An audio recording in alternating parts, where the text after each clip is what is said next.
Volume, surface area and volume. Chapter जो है हमारा 11 है, क्लास 9th है। चैप्टर का नाम हो गया surface area and volume, chapter 11 class 9th का। इसके अंदर 4 एक्सरसाइजेस पढ़ने हैं, 11.1, 11.2, 11.3, 11.4। हम अभी बात करेंगे सिर्फ 11.1 की, ठीक है बच्चे। एक स्टेप वाइज बात करेंगे। अभी हम ये पढ़ेंगे तो सिर्फ इसकी बात करेंगे। इसमें क्या क्या चीज आपको पढ़ना है इसी के बारे में डिस्कस करेंगे। तो इसमें पढ़ना है कोन, ये होता है कोन। कोन जैसे न्यू ईयर का कैप होता है ना, इस टाइप का, इस टाइप का कैप होता है ना ये न्यू ईयर का, या बर्थडे कैप होता है न्यू ईयर, या बर्थ डे कैप होता है, या होली का कैप जो होता है इसी टाइप का होता है, ठीक है। या आइसक्रीम जो खाते हैं हम कोन वाला,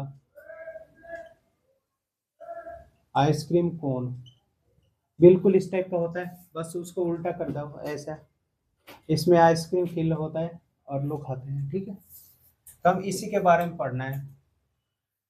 तो इसमें देखो सबसे पहले जो बेसिक चीज है वो है, एक होता है पॉइंट, और यहाँ से इस प्रकार एक 2 लाइन ड्रॉ होता है जिसे बोलते हैं इसे वर्टेक्स, इसे बोलते हैं वर्टेक्स।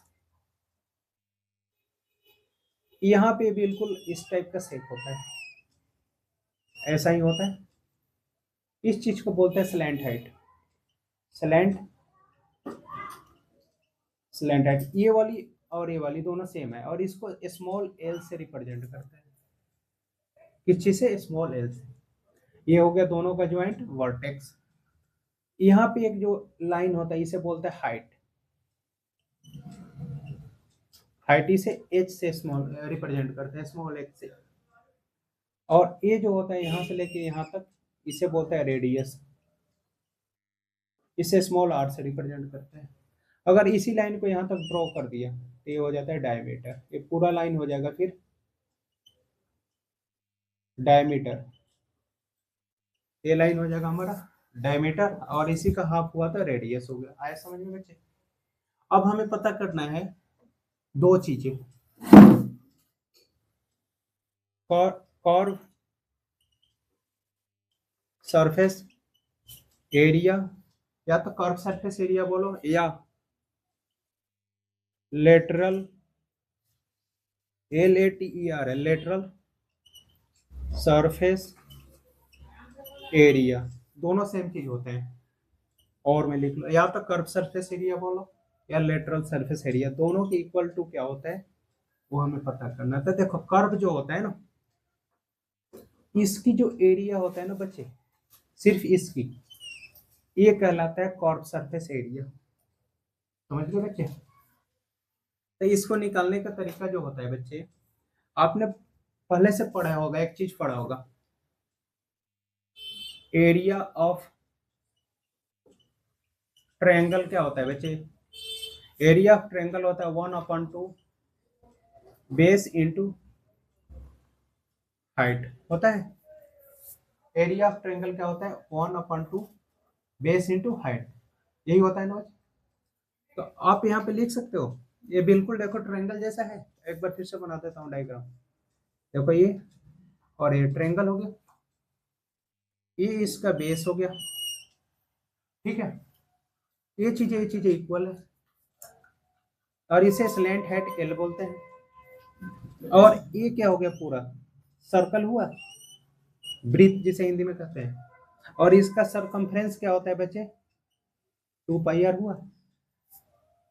सर्कल का सरकमफ्रेंस क्या होता है? 2πr होता है। क्लियर है? और ये होता है एल। तो हम ऐसा लिख सकते हैं 1/2 इंटू, देखो बेस क्या हो गया? 2πr, हाइट क्या हो गया? एल। कोई दिक्कत? 2 से 2 कट गया तो बचा क्या? πr/l। ये हो गया हमारा बच्चे कर्व सरफेस एरिया। इसमें कोई दिक्कत? यहाँ कोई दिक्कत है इसमें? उसके बाद देखो टोटल सरफेस एरिया। अब देखो, अब सोचोगे ये तो कर्व था, कर्व में क्या होता है, सिर्फ ये एरिया आता है और ये वाली चीज है। अब टोटल सरफेस एरिया का 3D में, जैसे गिफ्ट पैक होता है ना, तो देखा होगा गिफ्ट पे रेपर चढ़ाए जाते हैं, चारों तरफ से चढ़ाए जाते हैं। कोई भी बर्थडे वगैरह किसी भी चीज का गिफ्ट हो तो उस पर रेपर चढ़ाए जाते हैं। तो जो 3D में गिव है ना, पूरे सतह का वो संपूर्ण एरिया, मतलब इसकी area a pi r square, और इसकी तो हमने अभी ऑलरेडी निकाल लिया, क्या निकाला, पाई आर एल। दोनों को ऐड कर लो तो लिखोगे आप area of circle plus curve surface area. ये क्या हो जाएगा, pi r square plus pi r l equal to pi r common r plus l. ये हो गया हमारा total surface area pi r r plus l. तो इस एक्सरसाइज 11.1 में सिर्फ दो ही चीज पढ़ना है आपको, कर्व सरफेस एरिया और टोटल सरफेस एरिया। ये दो चीज आ गए तो पूरी एक्सरसाइज खत्म हो गया। टोटल कितने 9 या 10 क्वेश्चन है, खत्म। एक चीज और बता दूं, कहीं कहीं क्वेश्चन में क्या होता है कि आपको आर गिवन होता है, जैसे मान लो कि ए डायग्राम हो गया, या इसको इरेज करके बता रहा हूँ, एक बार इरेज रहेगा, ए रेडियस है तो इसमें एच गिवन होगा, ये एच गिवन होगा, आर गिवन होगा, एल निकालना होता है, मीन्स ए निकालोगे एल, तो एल निकालने का फॉर्मूला होता है एल इक्वल टू होता है under root h square plus r square, या l square equal to h square plus r square. अब इससे निकाल लो एच स्क्वायर इक्वल टू, तो देखो ये प्लस है तो इधर आके minus, l square minus r square, तो एल हो गया एच हो गया। अगर आर स्क्वायर निकालना है तो क्या करोगे, L square minus H square. ये तीन चीजों से एल एच आर तीनों फाइंड आउट कर लोगे। बाकी एक और चीज, पाई की वैल्यू जो होता है 22/7 होता है, बचपन से सीखते आ रहे हैं। क्वेश्चन में अगर दिया है कि पाई की वैल्यू 22/7 यूज करना है तो ये यूज करोगे। अगर कुछ भी नहीं दिया है तो भी यही यूज करोगे, लेकिन अगर कंडीशन दिया है स्टार बना के पाई इक्वल टू 3.14, तो सिर्फ आप यही यूज करोगे। ठीक है, क्वेश्चन में आपके दिया है कि पाई की वैल्यू 3.14 ही इस्तेमाल करना है तो आप यही करोगे। अगर इस ये चीजें नहीं दिया है, ये नहीं दिया है, तो कोई रिस्ट्रिक्शन नहीं, आप ये इस्तेमाल कर लो। और अगर ये दे दिया है तो भी कोई दिक्कत नहीं, यही इस्तेमाल कर लो।